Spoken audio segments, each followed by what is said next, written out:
Well, everyone, it looks like we have more news. So that being said, hope you guys enjoyed today's video. Hit that subscribe if you're new for more content. And we're going to go ahead and talk right about it. And we're going to go on from there and talk about some potential things that could be coming out alongside this, potential ways the banners could be handled, and just kind of units to obviously kind of look out for. So anyways, hope you guys enjoy. And let's go ahead and get right into it. So Team Dokkaners sent out a tweet earlier this morning saying, good news. Everything seems to be unblocked for the arrival, finally, in parentheses. Parentheses, of Super Dragon Ball Heroes on the global version of the game. Super Dragon Ball Heroes World Mission and its portal should be the next events on global. Take conditional as usual, as long as it's not clearly stated in the game. So, there is a maintenance that should be coming up any day now over on the global version of the game. I don't know if that's for this. It could be. Who knows? But it seems like it. But that being said, he did say that this appears to be, again, the next events that will be coming up on global. Now, this is interesting because this actually serves as a two-part filler thing where, you know, we are obviously as a community, we're kind of waiting for the 300 million download celebration.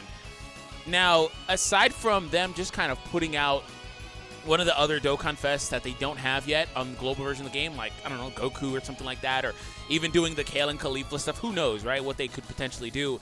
But this could serve as a couple of weeks-long filler content, pretty much. But that being said, it's also really good because of a couple of things.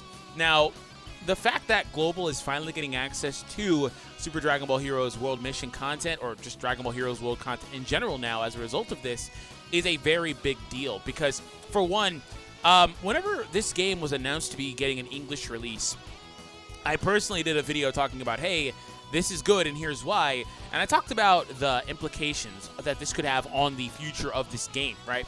Because when it comes to Dragon Ball Heroes, that's a huge untapped market as far as Dokkan is concerned. There's so much content, which we'll look at in a moment, some of it. There's so much that they could potentially put into the game in general. And I know that they've probably looked at that stuff and been a little apprehensive about doing that because it wouldn't make its way to the English version or the global version of the game. Like, for example, let's just say they wanted to do a Super Saiyan 4 Vegito, I don't know, whatever, right? Dokkan event. Well, that wouldn't translate to the global version of the game because they would not be able to put that over there for one reason or another, and that would have stopped them from doing it, right? Every event that's Dokkan event has made its way from one version to the other, back and forth, pretty much. So that's something to consider when it comes to that, as far as like the implications. Like, since this is a thing, this opens the door for anything. Anything could happen going forward. We can get crazy Dokkan events and just stuff like that, and ultimately that'll serve to prolong the longevity of this game as well as we get more content like that. And of course, they haven't had an issue with longevity. We're going on almost 5 years on the Japanese version of the game in a few months. So that being said, there's no issue with that, but still something to consider. Now, again, we're going to talk about that stuff in a moment. But yeah, just to give you guys a very brief history, just as recently as a couple of years ago, stuff that was marketed as Dragon Ball Heroes in Japan, like figures or whatever, when it came out locally, right, they rebranded it and just put a Dragon Ball Super logo on it, right? So they were not trying, and they did not have any interest in marketing Heroes content outside of Japan, which is why, and the economy is a little different. There's a reason why we don't have the arcade machines. I mean, arcades are not as common as they once were for us. Just stuff like that. It's a little different, but even the toys and the figures and a lot of the novelty stuff they get out there, the merch they get out there, we don't get. Like, it's just weird stuff like that. And a lot of it is predicated on, again, not being interested in marketing that concept outside, even though it's a huge, in my opinion, gold mine they're sitting on, right? So since that's the case, again, stay tuned for just a bunch of stuff that could potentially come out on global. Now, there are a couple of things that I need to kind of explain here for you guys and kind of talk about. So let's talk about the first thing, the very first Heroes content that came a few years ago. 2016? Yeah, 2016. So we had a brand new login gift, Gotenks. Do not expect this card. He came out 2016. He's not even good, but if you wanted him for collection purposes, you probably won't get him, right? So there's little things like that that are going to be kind of lost in translation. Also, since it's a Dragon Ball Heroes World Mission crossover, right? The thing that they did with the World Mission stuff is, I believe this is the World Mission. No, this is the one right before World Mission. So we have to go over to the World Mission banner. What they did with the World Mission banner was they obviously included on the banner all the other units, right, that were not well, it doesn't show it here. These were just the featured characters. And these guys that were from previous banners were actually featured because they got a Dokkan Awakening. But in the pool, right, every other summonable version of a character, like Gotenks, for example, was in the pool. They were just unfeatured. And you guys know that what that means. It means that they're not going to have the same pull rate. It's just a little harder to get them. For example, I did a good number of pulls on here. I still need one more Gotenks. I've needed one more Gotenks for a good bit of time, right? So it's not easy to pull those older ones. And they also do have like the baby Janembas and just, again, every other unit in here. And again, Heroes is not to be confused with Fusions, right? Fusion stuff is in the general pool. Also, speaking of general pool, I don't think these units wind up getting added to the general pool, but it would make sense now that it's made its way to the global version of the game as well.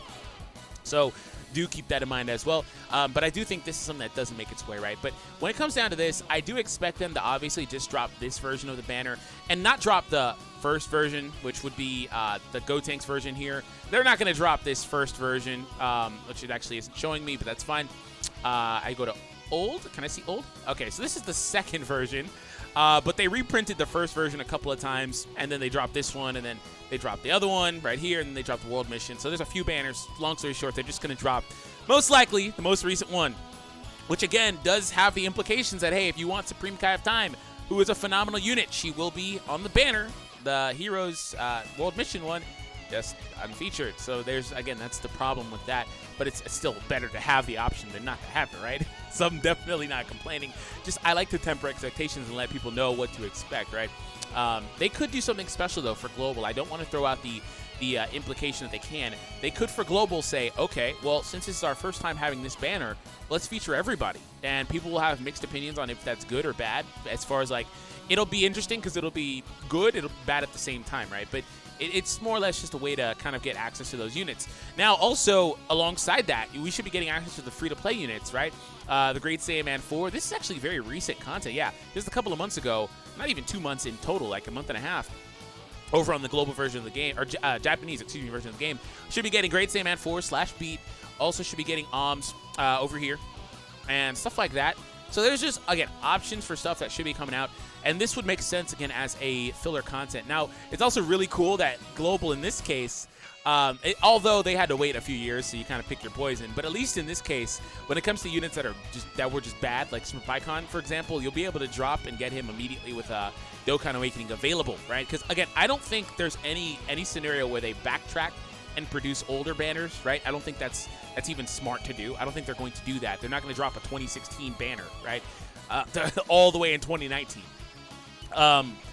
They're not going to do that, right? So they're going to just, I think, just funnel it all out, and it makes the most sense to do that, right? But let's talk about some of the best characters to look out for as far as these summonable units are concerned. So, for the record, this is actually very important because the Super Saiyan 3 team, it really needs these units. Like, it's really interesting to see the way that team has progressed as a team that was one of the better teams at the time, for sure, but it really struggles nowadays. And if you don't have these units, like, these units are so good. These are two of the best tanks in the game. SS3 Zeno Goku, and then also the Super Saiyan 3 Trunks. Those are two of the best tanks in the game. Super Saiyan 3 Gohan is phenomenal.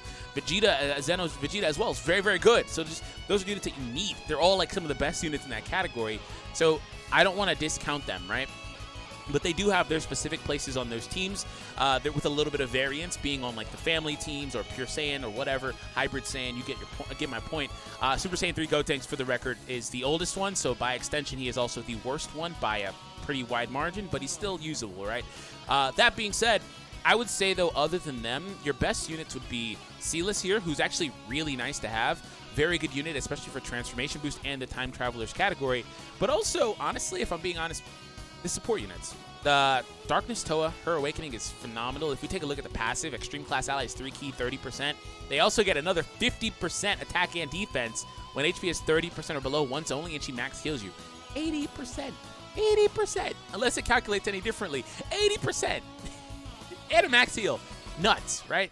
The Goku and Vegeta units that recently came out, these are two of the better units you can even use on the family teams. And they're also pretty good on that Goku event and stuff like that. So 2 key, 30% to both stats.